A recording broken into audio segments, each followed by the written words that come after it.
quand nous marchons dans le Seigneur et que la parole de Dieu est notre étoile que nous suivons.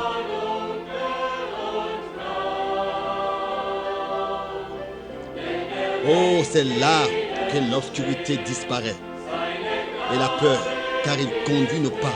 Sa grâce est avec nous, va avec nous. Toujours, car nous suivons et nous lui faisons confiance. Suivre et faire confiance conduit à la victoire et à voir ce qu'on croit. Tu veux avoir la paix de l'âme, tu dois croire et faire confiance.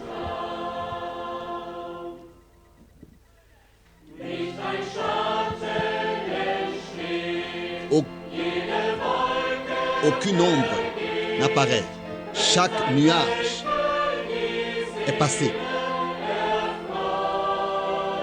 Quand son sourire réjouit notre âme, aucun doute ni douleur ne peuvent faire peur et effrayer notre cœur. Quand nous faisons confiance et obéissons au Seigneur en tout temps. Suivre et faire confiance au Seigneur conduit à la victoire et à voir ce qu'on croit. Veux-tu avoir la paix de l'âme? Tu dois suivre et croire et faire confiance.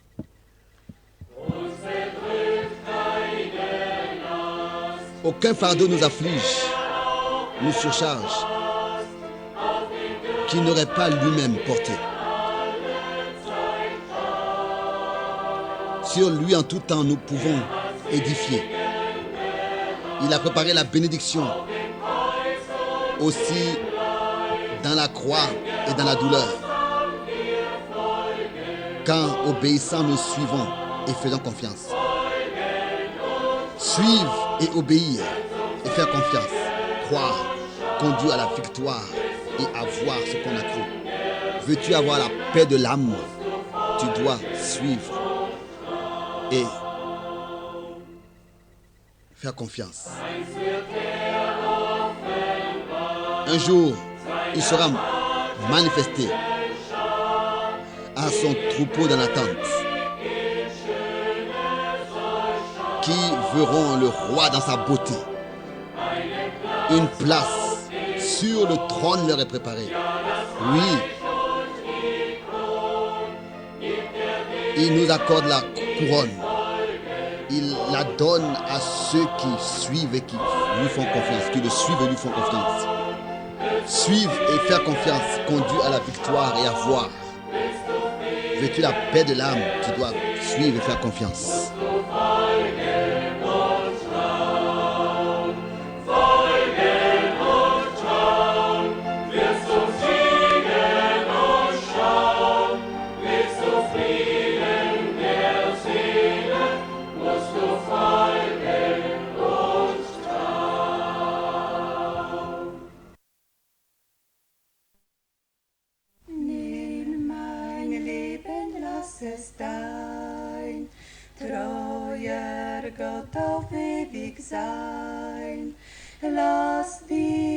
Prends ma vie, qu'elle soit à toi.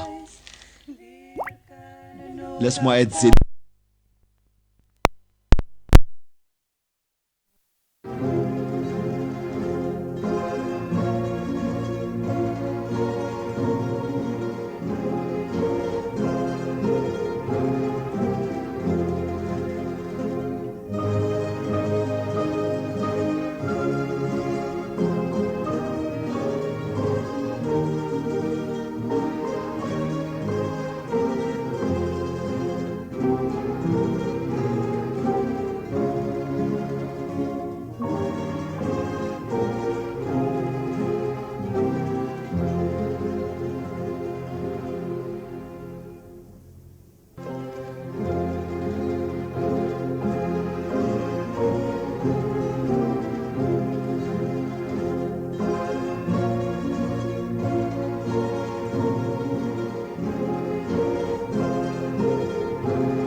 Je voudrais commencer directement par la traduction, car j'ai l'intention de traduire toute la prédication et cela prendra peut-être 40 minutes.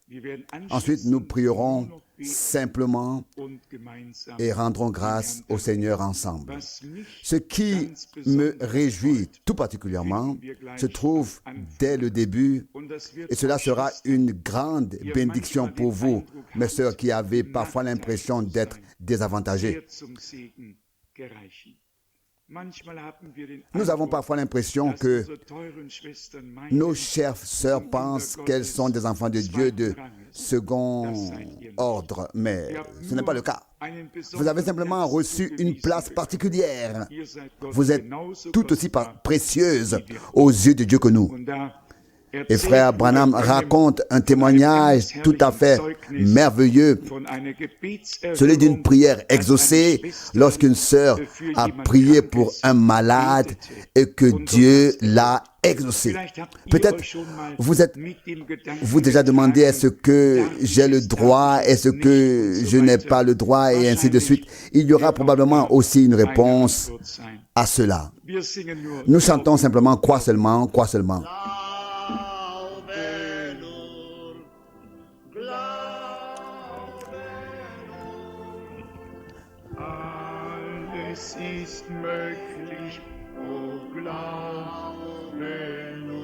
Crois seulement, crois seulement. Tout est possible. Oh, crois seulement. Crois seulement. Tout est possible. Oh, crois seulement.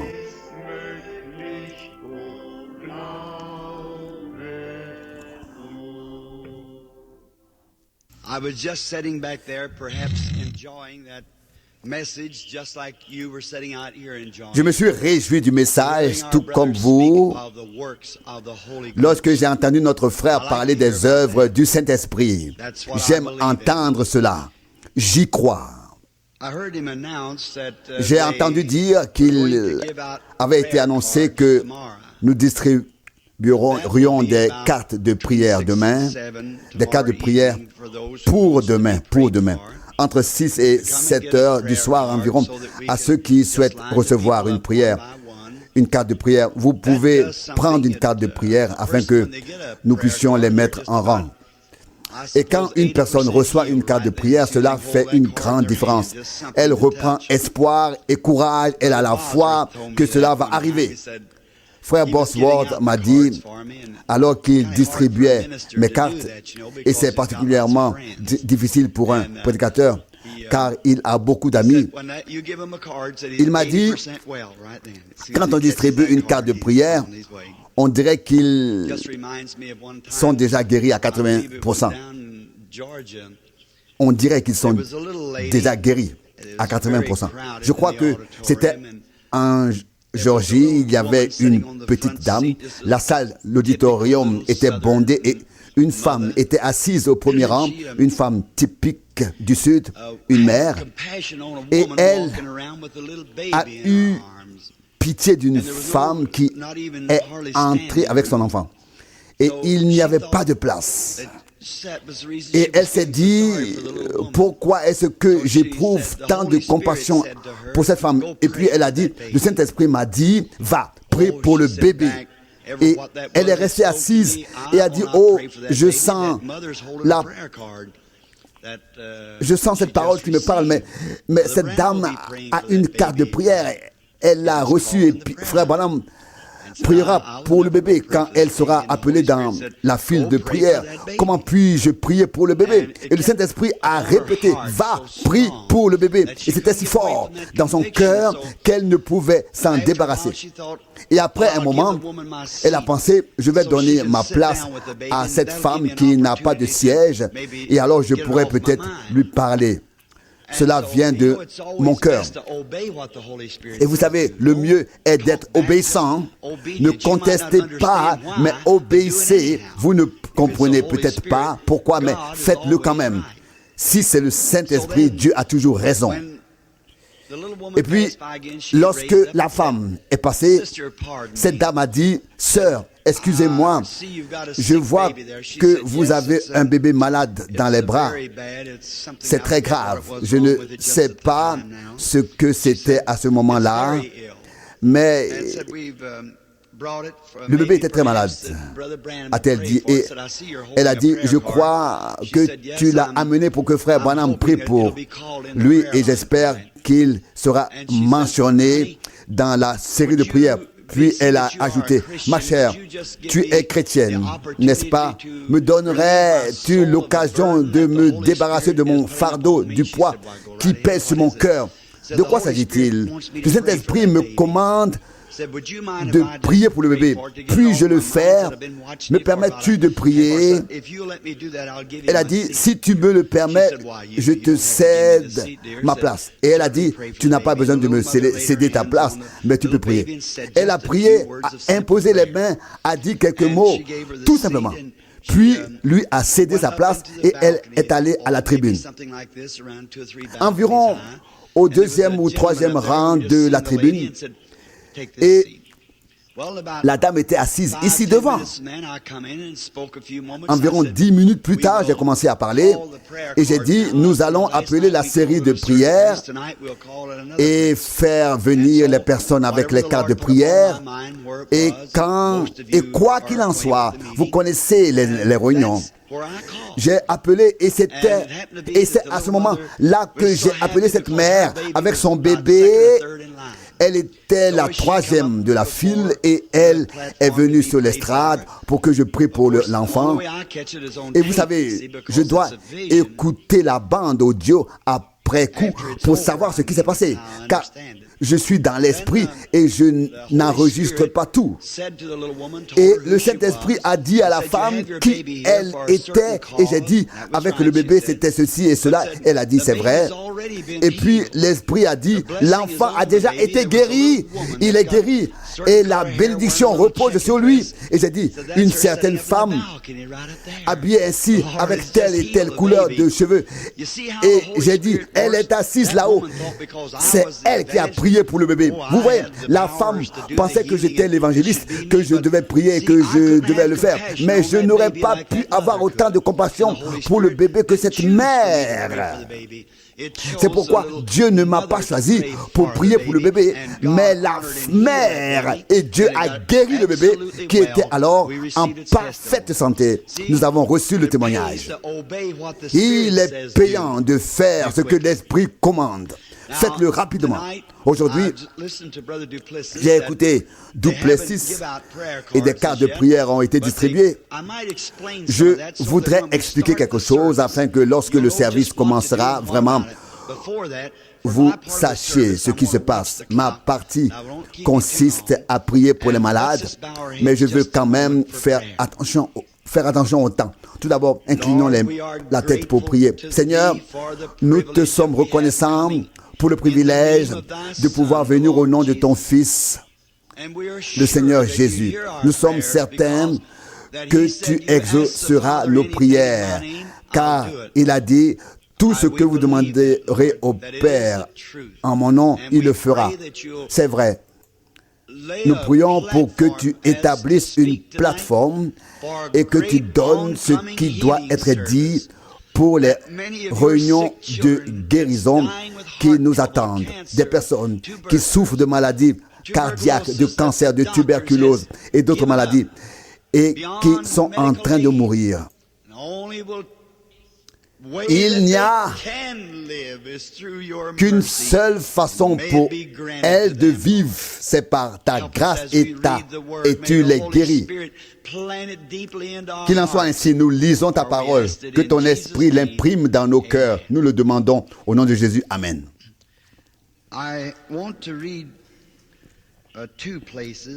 Je voudrais lire deux passages de l'Écriture.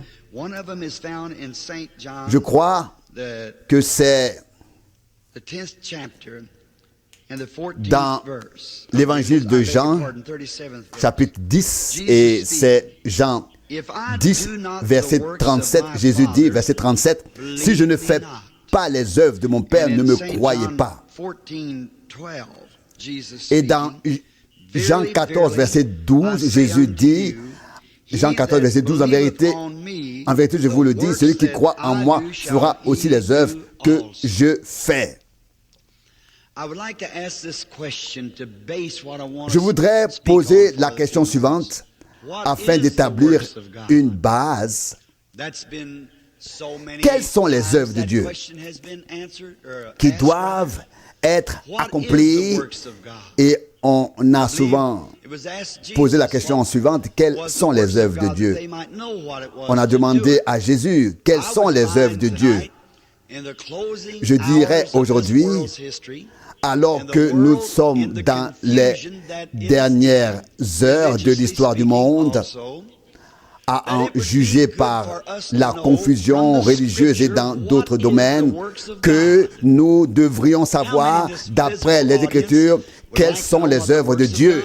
Combien de personnes dans l'assemblée visible aimeraient savoir quelles sont les œuvres de Dieu? Je crois sincèrement que les œuvres de Dieu comportent de nombreuses phases. Je crois que l'Église est une œuvre de Dieu, que le service missionnaire est une œuvre de Dieu, que l'évangélisation est une œuvre de Dieu. Et par-dessus tout, le salut des âmes est l'œuvre de Dieu. La guérison divine est l'œuvre de Dieu. Et les dons de l'Esprit sont l'œuvre de Dieu. On pourrait citer beaucoup d'autres choses. Et nous voulons savoir, comme le prophète l'a dit dans les Écritures, qu'il y aura un jour qui ne sera ni clair ni sombre, mais qu'au temps du soir, la lumière paraîtra. Et je crois qu'un compositeur l'a exprimé dans une chanson: il y aura de la lumière au soir, au temps du soir. La civilisation s'est déplacée, elle est venue de l'Est vers l'Ouest, et nous sommes maintenant sur la côte Ouest. Et si le Seigneur le veut, j'aimerais parler un jour de ce qui se passe lorsque l'Est et l'Ouest se rencontrent. Si nous continuons, nous arrivons à l'Est, car nous traverserions le continent. Nous ferions le tour du globe. Eh bien, nous constatons que la lumière du soleil s'est levée à l'est, et puis le Fils de l'homme, le Fils de Dieu s'est également levé à l'est, et il a œuvré dans cette âge dite chrétienne, et nous croyons que le soleil de la justice se couche.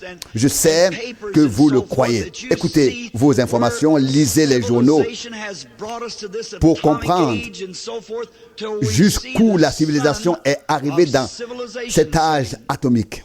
Nous voyons tous les signes des temps. La lumière de l'Église se couche.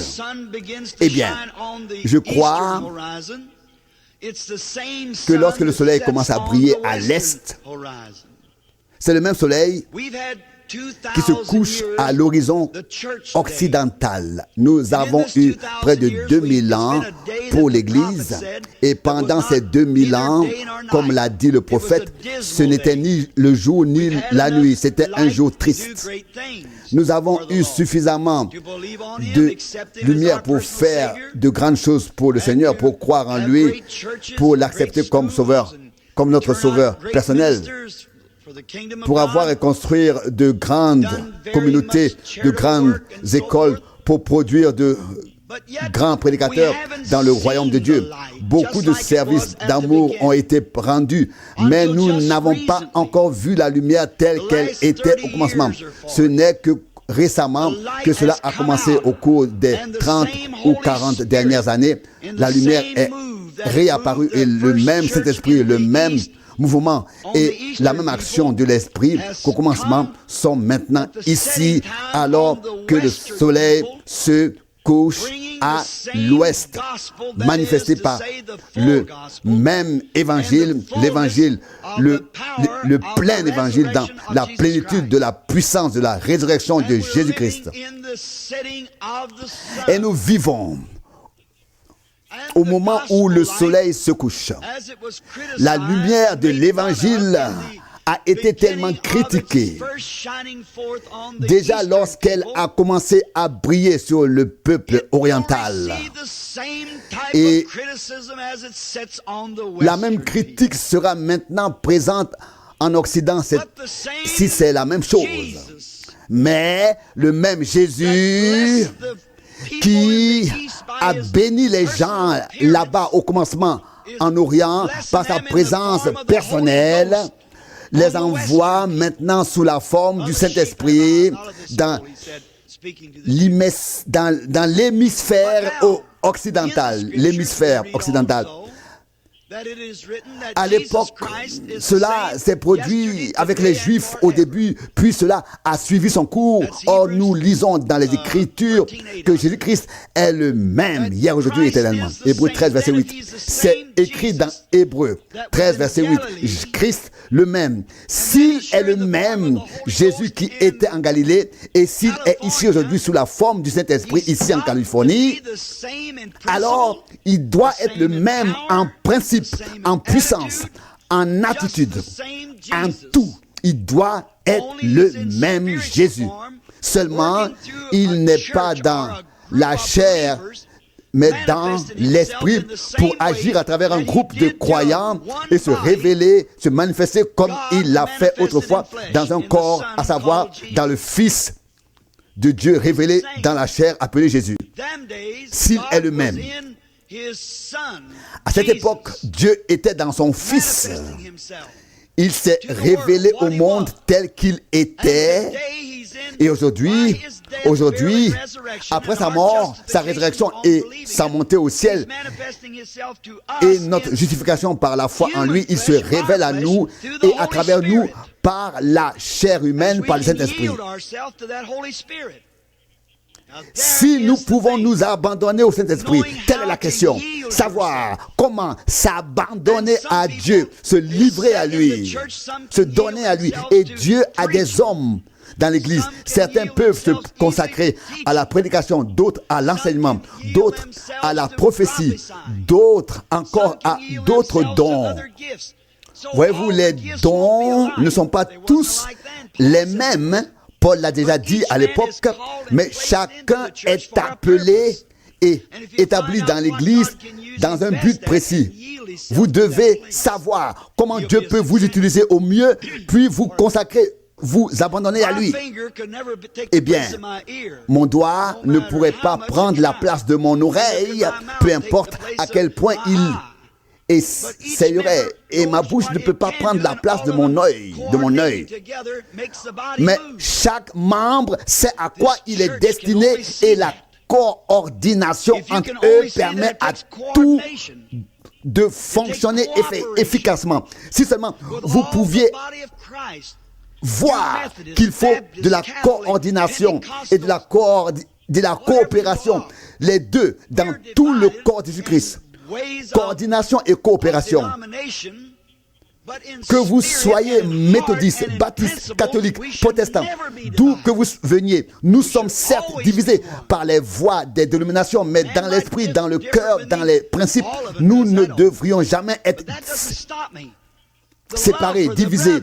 Nous devrions toujours être unis et nous pouvons ne pas être d'accord les uns avec les autres. Et cela vaut pour moi et pour les autres. Pour tout le monde, chacun ne peut que faire de son mieux pour le Seigneur. Et nous voyons que cela est efficace. L'un prie pour les malades, l'autre impose les mains, un autre encore oint d'huile. Chacun le fait à sa manière. Eh bien, si c'est une vocation, si c'est un appel divin que vous avez reçu, faites-le. Eh bien, si nous pouvons déterminer ce qu'était Jésus lorsqu'il marchait en Galilée, s'il est aujourd'hui à Los Angeles, alors il doit agir, marcher et faire comme il le faisait à l'époque. Sinon, ce serait un autre Jésus. Il doit être le même en tout point. Mais agir maintenant à travers votre chair, à travers ma chair, comme Dieu a agi à travers la chair de Jésus. Et la Bible l'a dit, le soir, la lumière paraîtra. Frère Duplessis l'a mentionné dans son message. Il a dit qu'il faudrait pouvoir le prouver davantage avec les Écritures. Je crois que cela doit toujours être ainsi par le Seigneur. Alors je peux y ancrer mon âme, alors je sais que c'est vrai. Eh bien, si nous pouvons déterminer, si nous pouvons constater quelles ont été les œuvres de Dieu et comment Jésus-Christ s'est révélé hier, alors nous saurons à quoi nous attendre aujourd'hui. Eh bien, tout d'abord, pour gagner du temps, je vais être bref. Jésus n'a jamais dit qu'il était un guérisseur divin. Jésus a dit, le Fils ne peut rien faire de lui-même, mais il fait ce qu'il voit faire au Père. Jean 5, verset 19. Quand il passa près de l'étang de Bethesda, il y avait une grande foule des aveugles, des boiteux et des estropiés étaient là, attendant le mouvement de l'eau. Jésus vint parmi ces gens, il passa devant ceux qui étaient couchés. Là, il alla vers un homme qui était couché sur un lit de camp. Et je ne sais pas si vous savez tout ce qu'était cela, une sorte de lit de camp. J'ai grandi dessus et il n'y avait qu'un pas jusqu'à la porte. Eh bien, vous savez ce que c'était? Il était allongé là. Et Jésus passa devant tous les autres, plein de compassion, mais il passa quand même. Et s'approcha d'un seul homme. Et il lui demanda, veux-tu être guéri? Il répondit, je n'ai personne pour me mettre dans l'eau.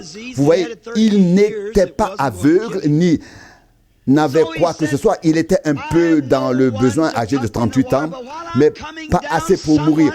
Et il a dit, je n'ai personne pour me mettre dans l'eau.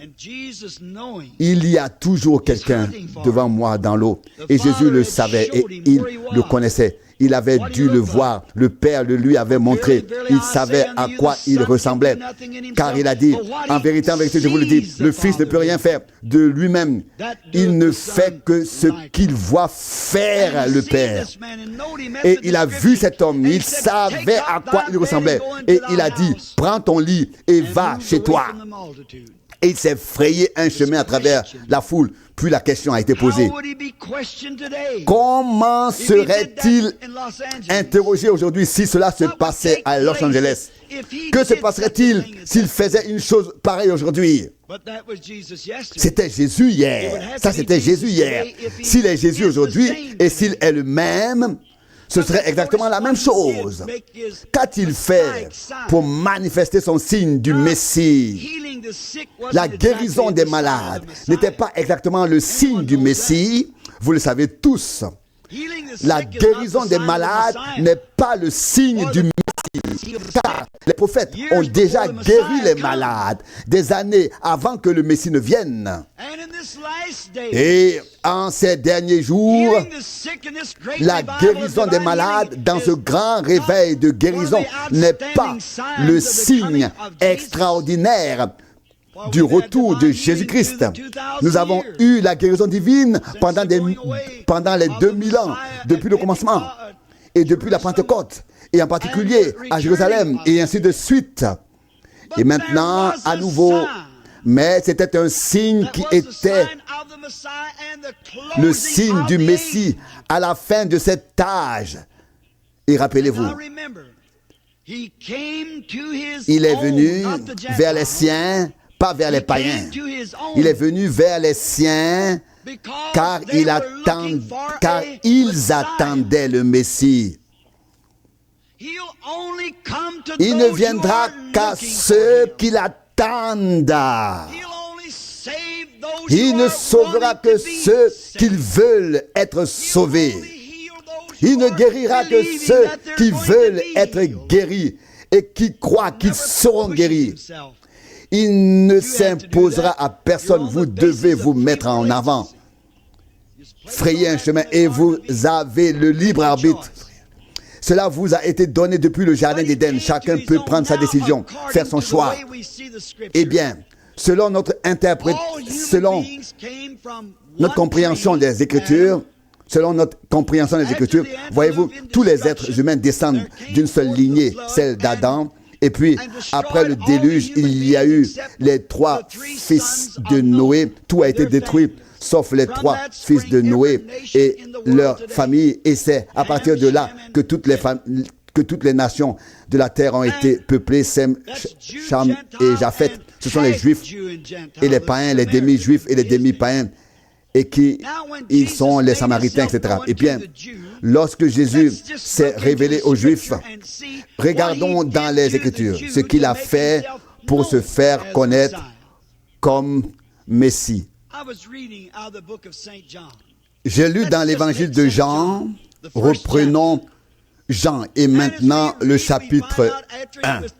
Et là, nous constatons, après l'épreuve dans le désert, il était loin du Saint-Esprit. Le Saint-Esprit était en lui. Jean a vu l'Esprit descendre sur lui sous la forme d'une colombe. La voix a dit, « Celui-ci est mon Fils bien-aimé en qui j'ai mis toute mon affection. » Et l'Esprit habitait en Christ, Dieu Jéhovah. Le Père habitait en lui, en son Fils Jésus-Christ. Il était comme le tabernacle, le corps, et montrait au monde qui il était. Les disciples lui demandèrent, « Tu parles en parabole, parle-nous clairement. » Eh bien oui, c'est ainsi pour vous. Lorsque vous êtes rempli de cet esprit, vous dites les choses et vous ne savez pas sur le moment ce que vous dites lorsque vous êtes vraiment transporté dans l'esprit. Combien d'entre vous ont le don de parler en langue? C'est de l'inspiration. Et il y a d'autres inspirations dans notre faible langue anglaise. C'est toujours de l'inspiration. Vous dites quelque chose par inspiration. Parfois, je suis tellement inspiré par l'esprit que je m'assois et j'écris sous cette inspiration. J'écris. Voyez-vous, c'est l'œuvre de l'esprit. Maintenant, voyez comment Jésus s'est révélé. Jean, chapitre 1, continuons. Il y avait là un homme nommé Siméon. Nous l'appelons déjà Pierre, il s'appelait d'abord Siméon. Et Jésus lui a donné un deuxième nom, à savoir Pierre. Il est venu vers le Seigneur Jésus, c'était un homme sans instruction. Le Seigneur le savait. Et l'Écriture dit qu'il était sans instruction, sans instruction. Peut-être ne savait-il même pas écrire son propre nom, il était pécheur. Il était pécheur et son frère l'avait trouvé et lui avait dit, viens voir qui nous avons trouvé. Et quand il s'approcha de celui qui devait être le Messie, il le vit et dit, ton nom est Siméon et tu es le fils de Jonas. Qu'a-t-il dit là? Qu'est-ce que cela signifiait? Pierre devait présider dans l'assemblée. Et il lui a dit qu'il savait sans aucun doute que le Messie était là, ce pécheur sans instruction. Il savait, Jésus ne me connaît même pas. Et il lui a dit qui il était et même le nom de son Père. Et il était étonné que quelqu'un soit là, quelqu'un se tenait à côté. Et Philippe, et nous sommes toujours au chapitre 1, se rend dans la montagne, trouve son ami Nathanaël, un croyant très strict et orthodoxe. Et ils l'ont trouvé en train de prier sous un arbre. Et il lui dit, viens voir qui nous avons trouvé, Jésus de Nazareth, le fils de Joseph.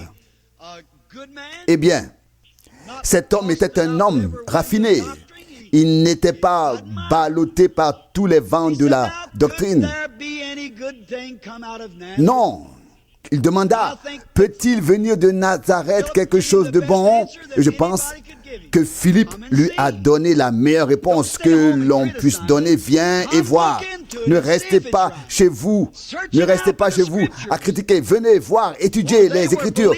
Car il croyait qu'un prophète de Dieu allait venir. Sondez les Écritures. Croyez-vous cela? Moïse avait dit, le Seigneur, votre Dieu, vous suscitera un prophète comme moi. Et il savait que lorsque le Messie viendra, il sera un voyant, un prophète. Et sans aucun doute, Philippe lui aura dit, alors qu'il se mettait en route pour aller vers Jésus, « Connais-tu ce vieil homme sans instruction, ce Simon le pécheur? Tu sais, il lui a dit qui il est, etc. » Et il a peut-être dit, comment pourrait-il me connaître, à moins qu'il ne soit le prophète de Dieu dont Moïse a parlé? Si c'est lui, alors oui. Oui, dit-il, nous avons trouvé celui dont Moïse et les prophètes ont parlé. Viens, nous l'avons trouvé. J'aime ça. Ne restez pas chez vous à critiquer. Venez, constatez par vous-même, etc. Convainquez-vous. C'est une question de vie ou de mort. Si ce n'est pas vrai, ne le croyez pas. Si c'est vrai, croyez-le. Alors soutenez-le. C'est ce que j'ai toujours essayé de dire aux gens. Si le Christ est le Christ, et si les bénédictions du Saint-Esprit viennent de Dieu, alors soutenons-le de tout notre cœur. Soutenons-le et suivons-le. Et si ce n'est pas le cas, laissez tomber. La vérité se révélera d'elle-même. Toute plante que mon Père Céleste n'a pas plantée sera déracinée. C'est ce qui est écrit dans les Écritures. Nous constatons maintenant une situation critique lorsqu'il a rencontré Nathanaël avec son ami Philippe, qui lui en avait parlé. Et il dit, bien Philippe, je te connais comme un homme bien, sobre, etc. Et tu viens me dire que le Messie vient de Nazareth. Le Messie ne vient pas de Nazareth. Il vient de Bethléem. Et tu me dis encore qu'il a fait ceci et cela. Et il a peut-être dit, arrête, ne critique pas, viens voir par toi-même. Je ne serais pas surpris qu'il sache qui tu es et qu'il puisse te le dire. Et ils y sont allés. Et voilà, ils y vont. Jésus était là, il priait. Et il était peut-être dans la file de prière et je ne sais pas, mais quand il est arrivé devant Jésus, il l'a vu pour la première fois. Et Jésus a dit, voici un vrai Israélite en qui il n'y a pas de fraude. Et vous pensez, oui, il est habillé ainsi. En Orient, ils étaient tous habillés de la même manière.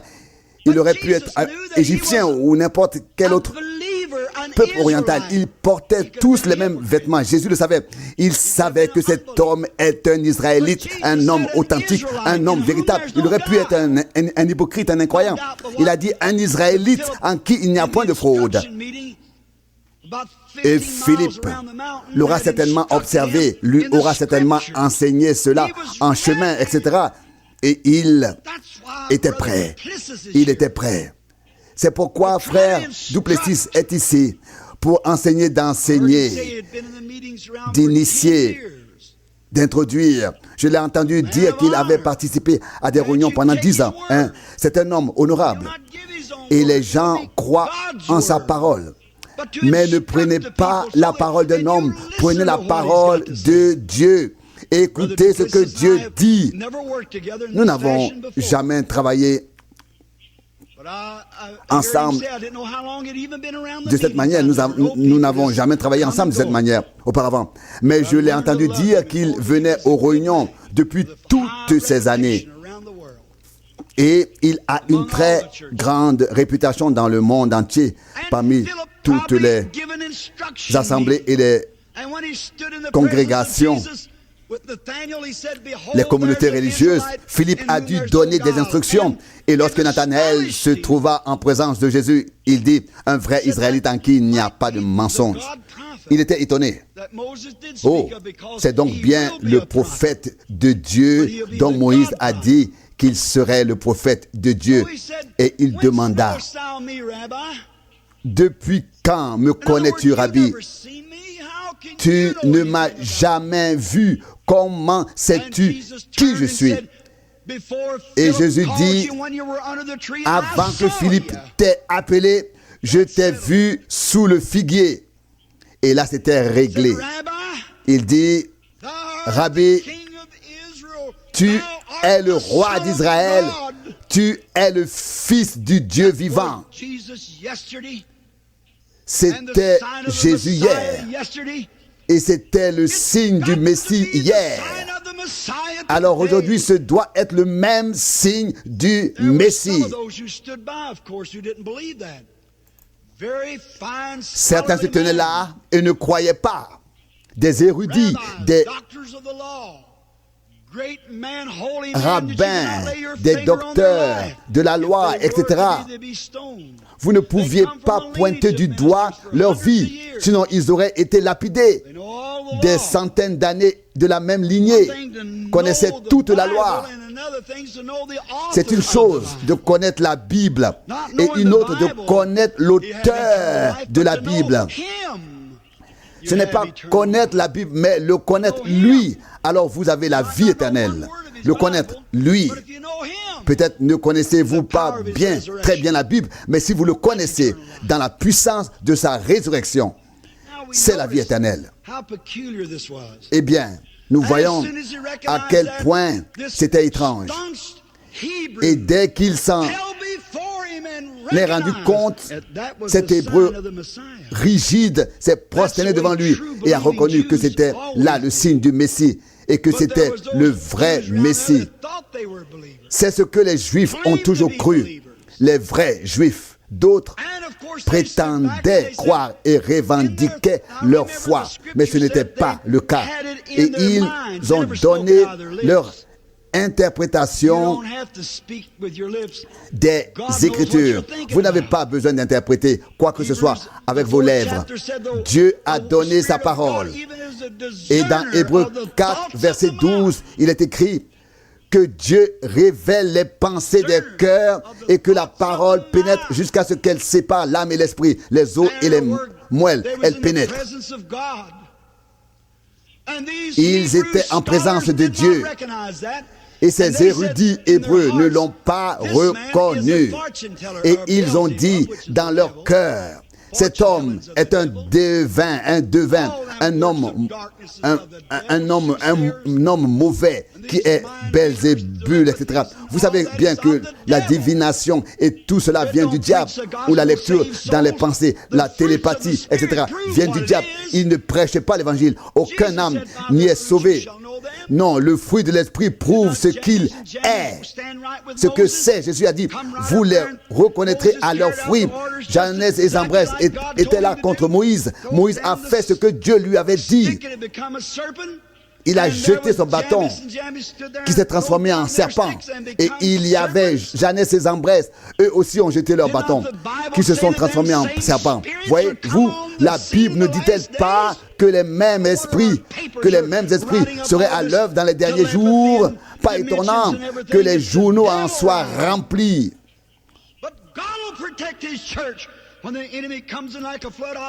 On écrit sur la télépathie et toutes ces choses diaboliques, mais Dieu protégera son Église comme l'ennemi. Quand l'ennemi entrera, il lèvera un étendard contre lui, c'est vrai. Mes brebis entendent ma voix. Voyez, il y avait là des incroyants. Voyez, ce genre de personnes ne prêchent pas l'évangile. Non, elles parlent d'une personne morte, d'une puissance quelconque, etc. Voyez-vous, quand Jésus-Christ viendra et se révélera, ceux-là se moqueront de lui. Comment pourront-ils échapper à la colère de Dieu qui s'abattra sur la terre? Si Dieu laisse les États-Unis s'en tirer à bon compte, alors il devra ressusciter Sodome et Gomorrhe et leur présenter ses excuses. Voyez-vous où sont l'honneur et la vérité? Et Dieu est vrai et saint. Il doit rendre justice. Et elle va à la rencontre du jugement. Eh bien, Moïse a fait ce que Dieu lui a dit. Il y avait là des imitateurs qui ont fait la même chose que Moïse. Et Moïse ne savait pas quoi faire. Et puis vint le moment où la grâce souveraine de Dieu intervint. Il en sera toujours ainsi. C'est ce qui s'est passé à Portland, comme vous l'avez lu dans le livre, lorsque le fou et le possédé sont montés sur l'estrade et en Afrique devant les sorciers et en Inde devant les soi-disant saints hommes et tous ces faux démons. Je n'ai pas vu une seule fois où l'Esprit de Dieu ne les ait pas tous submergés et vaincus. Des dizaines de milliers de personnes sont devenues croyantes. Elles ont cru. Jésus est le même hier, aujourd'hui et éternellement. Lorsque nous sommes au bout du chemin, c'est le moment pour Dieu d'agir. Dieu a dit qu'il se lèverait et ils sont là, mais leur folie sera manifeste. Mais Dieu s'est révélé en Jésus. Il était le Messie.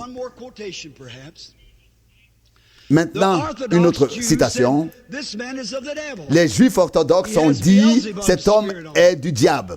C'est Belzébul. Il a un esprit mauvais. Un mauvais esprit. Belzébuth est le diable.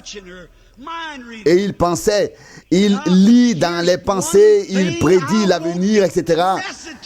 Mais voici une chose que je voudrais vous faire comprendre. Jésus a reconnu leurs pensées, non seulement ce qu'ils disaient, mais aussi ce qu'ils pensaient. Écoutez cela, réfléchissez-y. Il a reconnu leurs pensées. Et il a dit, si vous parlez ainsi contre le Fils de l'homme, vous commettez un péché. Mais si quelqu'un parle ainsi contre le Saint-Esprit, il ne lui sera jamais pardonné. Que voulait-il dire par là? Il viendra un jour, après sa glorification, où le Saint-Esprit reviendra dans l'Église. Ce sera le jour où le Saint-Esprit... Et ce jour est là où le Saint-Esprit sera là et fera la même chose. Alors un mot contre cela ne sera pas pardonné. C'est le péché impardonnable. Je voudrais attirer votre attention sur ce qui suit. Jean 4, il devait passer par la Samarie. Je me demande pourquoi. Ce n'était pas sur son chemin. Il se rendait à Jéricho et devait passer par la Samarie. Il devait s'y rendre. Pourquoi? L'Écriture dit qu'il le devait. Le Père le guidait, le conduisait ainsi. Regardez la résurrection de Lazare. Quand on l'a appelé pour qu'il vienne et prie pour lui, il a continué son chemin. Il n'est pas venu. Ce n'est qu'après quelques jours qu'il est venu. Et il a dit, mon ami Lazare dort, il va bien. Et puis il a dit, il est mort. Mais pour vous, je suis heureux de ne pas avoir été là. Voyez, Lazare ne devait pas seulement être guéri par la prière, mais ici les œuvres de Dieu devaient être révélées par la résurrection. Et Jésus a dit, je vais au tombeau. Et il a dit au tombeau, Père, je te remercie de m'avoir déjà exaucé. Il a dit cela pour ceux qui se tenaient à côté, qui se tenaient debout autour. Vous voyez, il a dit, je ne fais rien, sauf si le Père me le montre. Et il savait que la résurrection allait avoir lieu. Dieu lui a parlé et le mort s'est levé. Vous voyez, les habitants de Samarie, mi-juifs, mi-païens, avaient suffisamment de sang juif en eux pour pratiquer un peu la religion. Un jour, Jésus vint s'asseoir là. Les disciples allèrent acheter de la nourriture et une jeune femme très charmante et très belle arriva. Elle ne lui prêta aucune attention et il lui dit, femme, donne-moi à boire.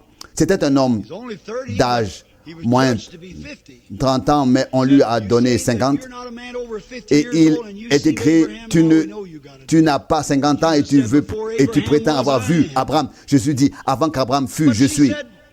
Et elle dit, il n'y a rien que nous ayons en commun, nous, Samaritains et Juifs, nous avons une séparation ici. Mais il dit, si tu savais qui est celui qui te parle, voyez, il a pris contact avec la femme. Il lui a parlé et lui a dit, si tu savais qui est celui qui te parle, tu lui demanderais de te donner à boire. Il a parlé et parlé. C'était Jésus hier. Il a pris contact avec son esprit pour déterminer où se trouvait son besoin. Et il s'agissait de savoir où il fallait adorer, etc. etc. Et en quelques instants, Jésus a trouvé son besoin et dit, va appeler ton mari. Et elle dit, je n'en ai pas. Oh, tu as bien dit, tu en as eu 5. Et celui que tu as maintenant, avec qui tu vis, maintenant n'est pas ton mari. Et vous savez ce qui s'est passé. Elle n'a pas dit, oh, tu es un démon, tu es Belzébus. Elle s'est rapidement levée, a laissé son seau. Je vois ses yeux sombres, repousser son voile et a dit, Seigneur, je vois que tu es un prophète. Vous voyez, elle en savait plus sur Dieu que beaucoup de prédicateurs aujourd'hui. Oui, c'est vrai. Je n'aime pas le dire, mais c'est vrai. Elle en savait plus sur Dieu. Je sais que tu es un prophète. Combien d'entre vous sont d'accord avec cela? Bien sûr, nous sommes tous d'accord avec cela. Il était le prophète de Dieu dont Moïse avait parlé, celui qui devait venir. Elle le savait. Écoutez ces paroles. Je sais que tu es un prophète, pas un Belzébuth. Non, c'est ce que disaient les prédicateurs. Tu es un prophète. Nous savons, nous les Samaritains, que lorsque le Messie viendra, il nous dira tout cela. Ce serait là le signe du Messie. Le Messie nous dira tout lorsqu'il viendra. Qui es-tu? Es-tu son prophète? Tu sais qui je suis, où est ma détresse. Et je suis une femme de mauvaise réputation et tu ne me connais pas, tu es juif, je suis samaritaine. Mais on m'a enseigné que lorsque le Messie viendra, il nous dira tout. Qui es-tu? Et Jésus dit, c'est moi qui te parle. Oh, quelle parole! Je le suis, moi qui te parle. Oh, quelle parole! Sur ce, elle laissa tout tomber, courut à la ville et dit, venez voir un homme qui m'a dit tout ce que j'ai fait. Ne serait-ce pas le Messie? Quelles sont les œuvres de Dieu? Rappelez-vous que le signe n'a pas été donné aux païens. Ce n'est pas dans les Écritures, non. Pourquoi pas? Ils ne l'ont pas. Ils ne l'ont pas cherché, ils n'ont pas regardé à cela. Mais maintenant, cette génération d'hommes, oh, on peut les appeler des classes ou des hommes comme des nations parmi les païens. Et il est écrit ce qui arriverait dans les derniers jours. Dieu leur a pardonné, mais les païens devraient mieux savoir. Nous sommes à la fin de l'âge païen, et quand Dieu se révèle, il doit agir à chaque fois comme il a agi auparavant. Si un pécheur se répand aujourd'hui et demande pardon à Dieu et que Dieu lui a pardonné parce qu'il s'est repenti, alors Dieu doit agir de la même manière lorsque le prochain pécheur vient et le lui demande. Vous voyez, nous sommes finis. Dieu est infini. Infini signifie sans fin. Vous ne pouvez pas l'expliquer. Et voici un concept tel qu'il est. Avant que le monde ne soit formé, il savait tout, même chaque mouche qui serait sur terre et combien de fois elle fermerait et ouvrirait les yeux. C'est à peu près ce que signifie infini. Il savait tout du début à la fin. Une fois j'ai fait une telle remarque et quelqu'un a dit, pourquoi a-t-il permis le péché alors? Le péché est venu pour une raison, afin que Dieu soit glorifié. S'il n'y avait pas eu de péché, il n'aurait jamais été sauveur. Voyez-vous, le péché devait exister pour qu'il puisse se révéler comme sauveur. Qu'est-ce qui est le plus fort? Le péché ou le sauveur? Le péché ou la grâce? Voyez-vous, qu'est-ce qui est le plus fort? La maladie ou la guérison? La guérison a pouvoir sur la maladie. Et s'il n'y avait pas de malade, Dieu n'aurait jamais été guérisseur. Vous voyez, c'est pourquoi Dieu devait pouvoir se révéler. Tout devait arriver ainsi pour qu'il puisse se révéler tel qu'il est naturellement. Maintenant, C'est le temps des nations. Nous avons traversé les âges. Je ne prendrai plus beaucoup de temps. Encore une chose, avez-vous observé ce qui s'est passé à Sodome et Gomorrhe avant leur fin, ces belles villes, et la perversité, la dépravation telle que nous les connaissons aujourd'hui, elles existaient déjà à Sodome et Gomorrhe. C'est dans les journaux. Cela continue d'augmenter. Cette dépravation et cette perversité double. C'était ainsi à Sodome. Mais avant que cela n'arrive, voyez-vous, il y avait 3 groupes de personnes. Et gardez toujours ces 3 domaines à l'esprit. C'est la mathématique de l'écriture. Le Père, le Fils, le Saint-Esprit. Toujours dans la triple manifestation. Vous devez toujours voir une image complète. C'est ainsi que vous pouvez assembler votre puzzle. À Sodome, il y avait les pécheurs qui n'avaient aucune confession de foi. Et puis, il y avait Lot et les siens qui professaient leur foi. Et puis, il y avait Abraham qui représentait les élus. Croyez-vous qu'il y ait une élection basée sur la préscience de Dieu? Bien sûr. Vous le savez, si vous avez lu la Bible, vous le savez. Eh bien, avant la fin des temps, qui avait-il avant que le feu ne tombe? Ils ont reçu message après message, avertissement après avertissement. Lot a prêché. Voyez-vous? Et la Bible dit que le péché avait accablé son âme juste. 2 Pierre 2, 7. Et il leur a prêché. Mais cela ne les a pas aidés, non. C'était comme aujourd'hui à l'époque. On dit absurde.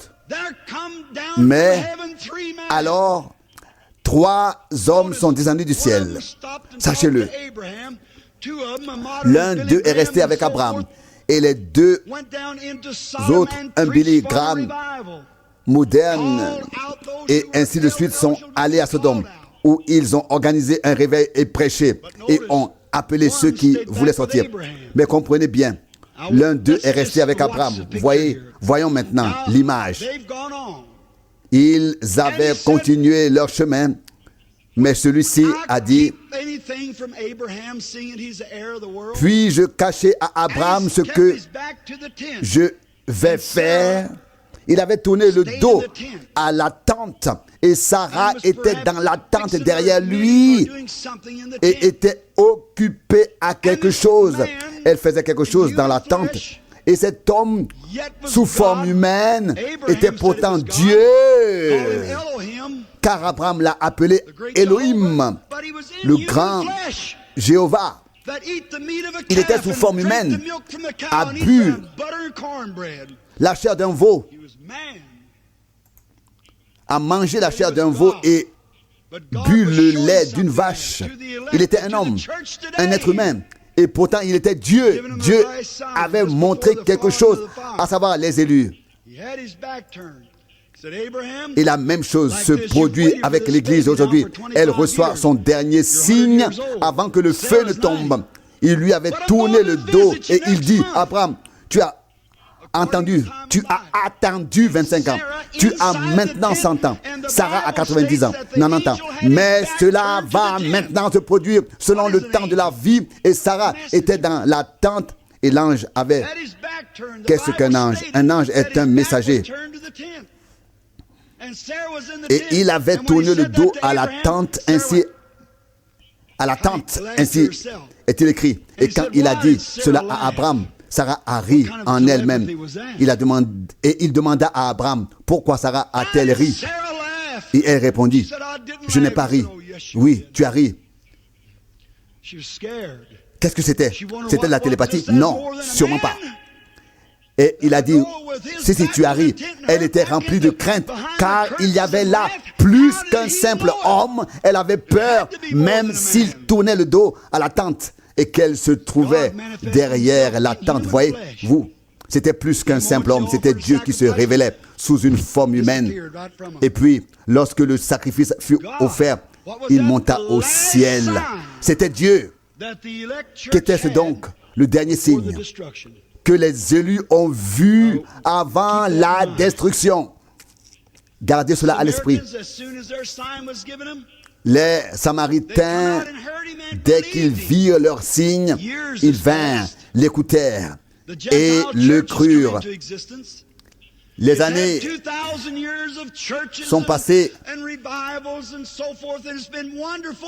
L'Église des nations s'est constituée 2000 ans de l'Église de réveil, tout était merveilleux il y a 40 ans quand Madame McPherson et d'autres étaient là, quand le Saint-Esprit est descendu et que les grands dons sont revenus, le parler en langue, l'interprétation, les réunions de guérison, les anges ont chanté, on a tout vécu, c'était formidable. Mais maintenant, nous sommes à la fin. Cela fait presque 50 ans plus tard. Est-il le même hier, aujourd'hui et éternellement? Connaît-il les pensées des cœurs, les secrets des cœurs? Tient-il sa parole? Et si Dieu s'est fait connaître à travers Jésus par le signe du Messie, alors il serait injuste et leur aurait donné quelque chose qu'il ne nous donne pas s'il ne se révèle pas à nous dans l'Église comme il l'a fait à l'époque envers les Juifs et les Samaritains. Il est tenu par sa sainteté, par sa justice de se révéler ainsi à la fin de cette époque, car nous vivons les derniers jours de cette dispensation chrétienne. Prions. Seigneur, grand Dieu du ciel et de la terre, qui a tout créé par Jésus-Christ, pardonne-nous, ô Seigneur, pardonne nos péchés, nos manquements. Et quand nous parlons de péché, tu sais qu'il n'y a qu'un seul péché. C'est le péché de l'incrédulité. Car celui qui ne croit pas est déjà condamné. Peu importe qu'il soit juste, peu importe le bien qu'il a fait, cela n'a aucune importance. Nous devons croire. Et je prie au Dieu pour que tu nous donnes la force, la puissance de la résurrection de Jésus ressuscité.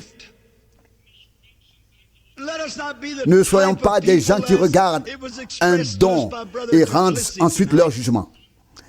Et comme frère Duplessis l'a dit, aujourd'hui il s'agit d'une personne qui apporte le message, mais cela n'a rien à voir avec la personne. Il s'agit uniquement d'obéissance à Dieu et à sa volonté. Quelqu'un doit le faire. Aucun de nous en est digne. Et nous confessons que nous ne sommes pas dignes. C'est ta grâce. Tu l'as promis et tes paroles sont vraies. Je pense, Seigneur, que déjà quand j'étais enfant, j'ai lu des choses sur M. McPherson, les critiques et tout cela. Et comme on le lit souvent dans les journaux, on disait qu'elle pouvait guérir les malades. Comme ce jugement était faux. Nous avons lu des articles sur d'autres grands personnages comme le Dr. Price et F.F. Bosworth et de grands saints qui ont vécu avant notre époque. Ils ont prophétisé et attendu avec impatience ce jour où l'Église connaîtrait la révélation, la manifestation de la puissance de Dieu, son Sauveur, en son sein. Ô Seigneur, écoute-moi et réponds à mon humble appel. Je te demande que les hommes et les femmes ici, et où qu'ils soient, et qui se rassemblent quelque part, ne pensent pas qu'il s'agit d'une personne ordinaire, mais qu'ils reconnaissent que c'est la promesse de Dieu, que Jésus se manifesterait à la fin de cet âge des nations, comme il l'a fait autrefois auprès des Juifs et des Samaritains. car il est souverain. Et lorsqu'il agit, il doit toujours agir de la même manière. Seigneur, nous reconnaissons que nous sommes finis, que nous ne pouvons pas le faire, mais toi, ô Dieu et Seigneur, tu l'as promis et tu es capable de le faire. Tu es infini. Tu sais toutes choses. Nous prions pour que ton esprit oigne le peuple dans ce temple de Los Angeles et que quelque chose de tel se produise, qu'un réveil ancien éclate, une effusion du Saint-Esprit, que des méthodistes, des baptistes, des presbytériens, toutes les communautés religieuses protestantes, toutes les congrégations, que des gens de toutes les communautés religieuses viennent et qu'un réveil vienne sur la côte ouest afin que des dizaines de milliers de personnes viennent au Seigneur. Seigneur, accorde-nous de recevoir cette grande part et qu'elle se manifeste dans ce temple la semaine prochaine. Nous le demandons au nom de Jésus et en son nom. Amen. Que le Seigneur vous bénisse. Frère Franck, avec une telle parole, nous ne regardons pas l'heure. Je n'ai jamais regardé l'heure auparavant et je vais vous dire, quand c'était, je vais vous dire comment c'était, quand c'était. Chaque fois que l'Esprit de Dieu agit, nous n'en avons pas le temps. Nous n'avons pas le temps de regarder notre montre. Le temps ne nous intéresse plus. Nous sommes transportés dans l'éternité. Nous entendons la parole éternelle de Dieu. Avons-nous tous compris cela? À nouveau, il fallait qu'il y en soit ainsi. Le dernier signe de l'Église avant le retour du Seigneur. Rendons grâce à notre Dieu qui nous a ouvert les yeux et le cœur. En effet, nous ne faisons pas partie de ceux qui courent encore ça et là à la recherche de quelque chose de nouveau. Nous avons trouvé celui dont Moïse et tous les prophètes ont prophétisé. Nous avons reconnu que lui seul a les paroles de la vie éternelle. Et plus encore, nous avons reconnu que tous les mystères ont été révélés. Nous n'avons qu'une seule préoccupation, non seulement qu'ils aient été révélés, mais aussi que nous soyons conduits plus profondément en eux, afin que ce qui a été révélé puisse maintenant devenir une réalité divine dans son accomplissement. Lorsque nous avons trouvé, nous n'avons plus besoin de chercher. Car celui qui cherche encore n'a pas encore trouvé. Que le nom du Seigneur soit loué.